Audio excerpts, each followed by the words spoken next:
നമസ്കാരം സുഹൃത്തുക്കളെ, ജസിലാണ്. ഞാനിന്ന് എത്തിയിട്ടുള്ളത് കേരളത്തിലെ തന്നെ വളരെ പ്രധാനപ്പെട്ട ഒരു ക്ഷേത്രത്തിലാണ്. ഓച്ചിറ പരബ്രഹ്മ ക്ഷേത്രം. ഈ ക്ഷേത്രത്തിന് ഒരുപാട് പ്രത്യേകതകളുണ്ട്. അത് ഓരോന്നായിട്ട് നിങ്ങൾക്ക് പരിചയപ്പെടുത്തി തരാം.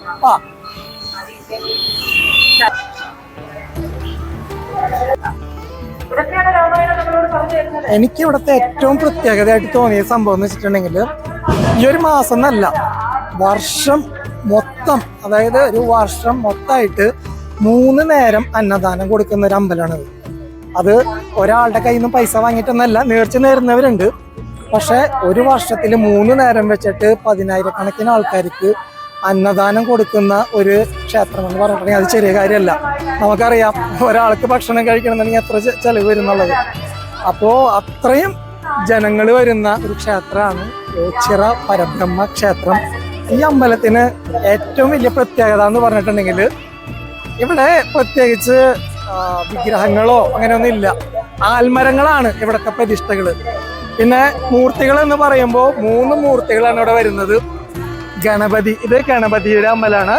ഇതിനപ്പുറം തന്നെ അയ്യപ്പ ക്ഷേത്രം ഉണ്ട്, അതുപോലെ തന്നെ ശിവന്റെ ക്ഷേത്രമുണ്ട്. ഇങ്ങനെ 3 മൂർത്തികളാണ് ഇവിടെ വരുന്നത്.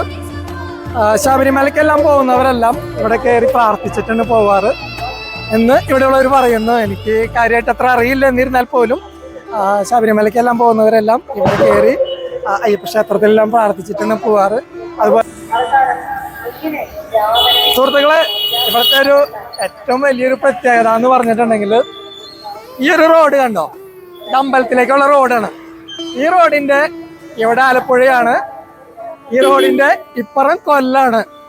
പിന്നെ ഈ കാണുന്നത് കൊല്ലം ജില്ലക്കാരുടെ ഗേറ്റ് ആണ്. അപ്പുറം കാണുന്ന ആ 2 എണ്ണം ആലപ്പുഴ ജില്ലയിലാണ് വരുന്നത്. അപ്പോൾ ഒരു അമ്പലം സ്ഥിതി ചെയ്യുന്നത് 2 ജില്ലയിലാണ്. ഈ കാണുന്നതാണ് ഓച്ചിറയിലെ അയ്യപ്പ ക്ഷേത്രം. ശബരിമലയ്ക്കെല്ലാം പോകുന്നവരെല്ലാം ഈ ക്ഷേത്രത്തിൽ വന്ന് തൊഴുതിട്ടാണ് ഇവിടെ നിന്ന് പോകുന്നത്. നമ്മുടെ ഈ അമ്പലത്തിലെ മെയിൻ പ്രതിഷ്ഠകൾ എന്ന് പറയുന്നത് ഗണപതി ക്ഷേത്രം, അയ്യപ്പ ക്ഷേത്രം, അതുപോലെ തന്നെ പരബ്രഹ്മ ശിവക്ഷേത്രം, അതുപോലെ തന്നെ അങ്ങനെയുള്ള നാഗക്ഷേത്രം, അങ്ങനെയൊക്കെയാണ്. എൻ്റെ പുറകിലൊരു ആനയെ കാണാം. അത് ഈ ഓച്ചിറ അമ്പലത്തിൽ കർക്കിടക മാസത്തിൽ നടക്കുന്ന ഒരു ചടങ്ങാണ്. ആനയൂട്ട് എന്നാണ് ഇതിൻ്റെ പേര് വരുന്നത്. ആനയൂട്ട് എന്ന് വെച്ചിട്ടുണ്ടെങ്കിൽ നമുക്ക് ആനയ്ക്ക് കൂട്ടുന്നതായിട്ടുള്ള നേർച്ച, അങ്ങനെയാണ് അതിൻ്റെ പരിപാടി വരുന്നത്. അപ്പോൾ രാവിലെ ആ പരിപാടി കഴിഞ്ഞു. എന്നിരുന്നാലും മഴ പെയ്യുന്നുണ്ട്. അപ്പോൾ ഞാൻ ജസ്റ്റ് ഒന്ന് നിങ്ങൾക്ക് വേണ്ടി കാണിച്ചു തന്നേ ഉള്ളൂ.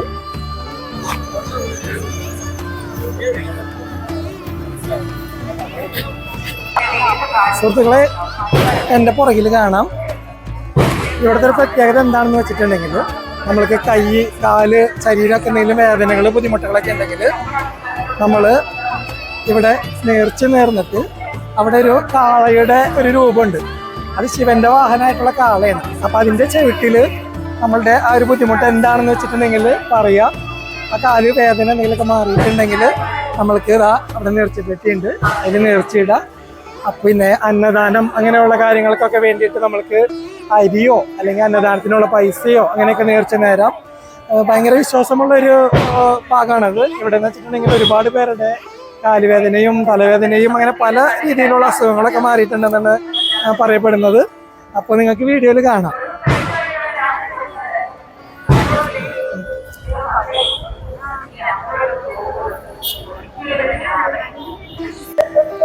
ഇന്നിപ്പോ രാമായണ മാസത്തിലെ 27-ാം ദിവസമാണ്. ഇനിയൊരു 3 ദിവസം കൂടി ഉണ്ട്. അപ്പോൾ അതിന്റെ ഭാഗമായിട്ട് ഇവിടെ വൻ തിരക്കാണ് ഇപ്പോൾ നടന്നുകൊണ്ടിരിക്കുന്നത്.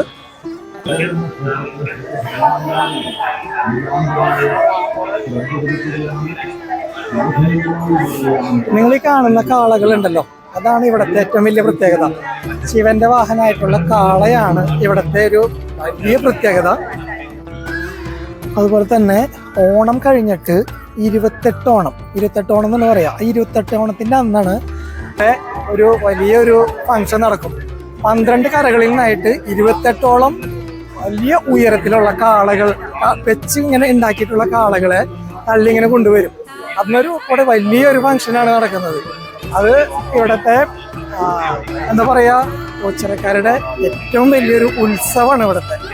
അത് കൊണ്ടുവരുന്നതിന് വേണ്ടിയിട്ടായിട്ട് ഇവിടെ വലിയ അറേഞ്ച്മെന്റ്സുകളൊക്കെയാണ്. ലൈൻ കമ്പീസ് ഒക്കെ ചിലപ്പോൾ തട്ടും. അപ്പൊ അതിന് വേണ്ടിയിട്ട് അതൊക്കെ മാറ്റി അത് ഇവിടുത്തെ ഏറ്റവും പ്രത്യേകതയായിട്ടുള്ള ഒരു എന്താ പറയാ, ഒരു ഉത്സവം എന്ന് തന്നെ പറയാം. നമ്മുടെ ഈ പുറകിൽ കാണുന്ന ഈ പ്രതിമകള് നമ്മൾക്ക് ശരീരത്തിന് എന്തെങ്കിലും വേദനകളും കാര്യങ്ങളൊക്കെ ഉണ്ടെങ്കിൽ നമുക്കത് അവിടെ ഒരു നിശ്ചിത ഒരു തുക കൊടുത്തു കഴിഞ്ഞിട്ടുണ്ടെങ്കിൽ നമുക്ക് തരും. അത് നമ്മളെ പ്രാർത്ഥിച്ച് പരബ്രഹ്മാവിൻ്റെ ആൽത്തറയാണ് അവിടെ, ആൽത്തറയുടെ മുന്നിൽ വെച്ച് പ്രാർത്ഥിച്ച് കഴിഞ്ഞിട്ടുണ്ടെങ്കിൽ നമ്മളുടെ വേദനകളും കാര്യങ്ങളൊക്കെ മാറുമെന്നാണ് ഇവിടുത്തെ ഒരു വിശ്വാസം.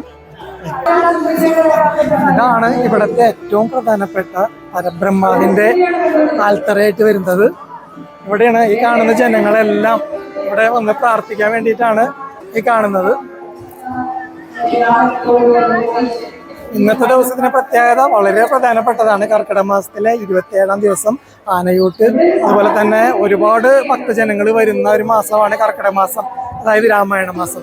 രാമായണ മാസത്തിലെ 30 ദിവസവും ഇവിടെ ഭക്തർ വരും. അതിലെ വളരെ പ്രധാനപ്പെട്ട ഒരു ദിവസമാണ് 27-ാമത്തെ ദിവസം.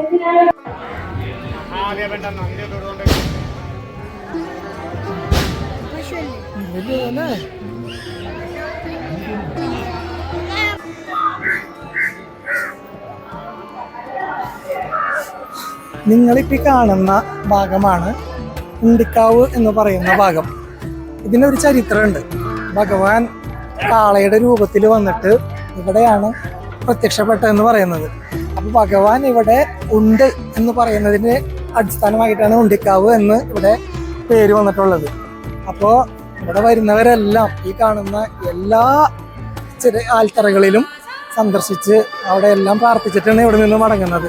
അതിലെ വളരെ പ്രധാനപ്പെട്ട ഒരു ഭാഗമാണ് ഉണ്ടിക്കാവ് എന്ന് പറയുന്ന ഭാഗം.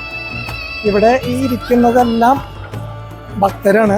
അവരിവിടെ വന്ന് പ്രാർത്ഥിച്ച് കുറച്ചു നേരം ഇവിടെ വിശ്രമിച്ച് വളരെ കൂളായിട്ടുള്ള നല്ലൊരു അന്തരീക്ഷമാണ് ഇവിടെ. ഇവിടെ കുറച്ച് മനസ്സിനൊക്കെ തന്നെ റിലാക്സേഷനൊക്കെ വേണ്ടിയിട്ട് എല്ലാവരും ഇവിടെ കുറച്ച് നേരം ഇരുന്നിട്ടൊക്കെ പ്രാർത്ഥിച്ചിട്ടൊക്കെയാണ് പോവാം.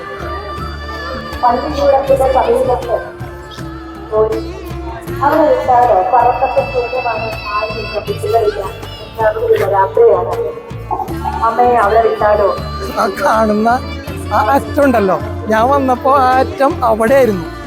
അപ്പോ ഇത്രയ്ക്കും വെയിലത്തൊക്കെ ഭക്തര് അവരിങ്ങനെ ക്യൂ ഒക്കെ നിന്നിട്ട് അന്നദാനത്തിന് വേണ്ടിയിട്ട്, അപ്പോ അവരുടെയൊക്കെ മനസ്സിലാ ഒരു എന്താ പറയാ അക്ഷമ, അല്ലെങ്കിൽ എന്താ പറയാ അവരെ വിശ്വാസത്തിനെ ഒന്ന് മാനിക്കണം. വളരെ എനിക്ക് അതിശയം തോന്നിപ്പോയി. ഞാൻ ഇങ്ങനെ ഒരു ക്ഷേത്രത്തില് ആദ്യമായിട്ടാണ് വരുന്നത്. എന്തായാലും വളരെ സന്തോഷം തോന്നി. ഒരുപാട് ജനങ്ങള് വളരെ ഒത്തൊരുമയോടുകൂടി അവരുടെ ഭക്തി ഇവിടെ ശരിക്കും നമുക്ക് ഇവിടെ വന്നു കഴിഞ്ഞിട്ടുണ്ടെങ്കിൽ മനസ്സിലാവും അവരുടെ ആ ഭക്തി.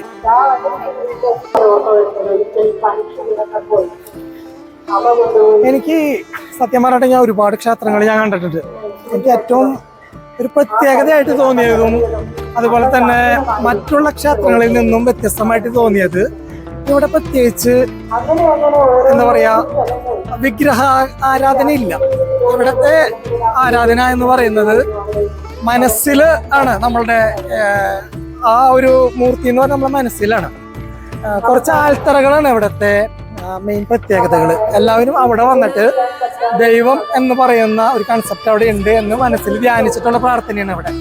അതൊരു വളരെ വ്യത്യസ്തമായിട്ട് മറ്റുള്ള ക്ഷേത്രങ്ങളെ അപേക്ഷിച്ചിട്ട് ഒട്ടുമിക്ക ക്ഷേത്രങ്ങളിലും അവിടെ വിഗ്രഹങ്ങൾ ഉണ്ടാവും. അപ്പൊ ഇവിടെ ഈ കേരളത്തിലുള്ള കൊല്ലം ജില്ലയിലുള്ള ഓച്ചിറ ക്ഷേത്രത്തിന്റെ ഏറ്റവും വലിയ പ്രധാനപ്പെട്ട ഒരു പ്രത്യേകതയായിട്ട് എനിക്ക് തോന്നിയത് ഈ കാര്യമാണ്. പിന്നെ ഇവിടുത്തെ കാളകളി എന്ന് പറയുന്ന പരിപാടിയുണ്ട്. ആ ഒരു കാള എന്നൊക്കെ പറഞ്ഞാൽ ഏകദേശം ഇവിടെ ഉള്ളവർ പറയുന്നത് ഒരു 7 നില ബിൽഡിങ്ങിന്റെ ഉയരം ഉണ്ടാവും എന്ന് പറയുന്നത്. അത്ര ഉയരത്തിലുള്ള കാളകളാണ്. 12 ചിറകൾ, അതായത് പ്രദേശങ്ങളിൽ നിന്നായിട്ട് 28ഓളം കാളകളോളം വരുന്ന പറയുന്നത്. ആ കാളകളുടെ ഉയരം എന്ന് പറഞ്ഞിട്ടുണ്ടെങ്കിൽ നമുക്കത് നേരിട്ട് കണ്ടാൽ അറിയുള്ളൂ. പക്ഷെ നിർഭാഗ്യവശാൽ നമുക്ക് അന്ന് നമ്മളിവിടെ ഉണ്ടാവില്ല. ഇപ്പം ഞാൻ ഒരു സാഹചര്യത്തിലൂടെ എത്തിപ്പെട്ടത് കൊണ്ട് എനിക്കിതൊക്കെ കവർ ചെയ്യാൻ സാധിച്ചു. ഇതൊക്കെ കാണാൻ കഴിഞ്ഞതിൽ ഒരുപാട് സന്തോഷം. അപ്പൊ പുതിയ വിശേഷങ്ങളുമായിട്ട് പുതിയ വീഡിയോയിൽ കാണാം. അതുവരെ ഗുഡ് ബൈ.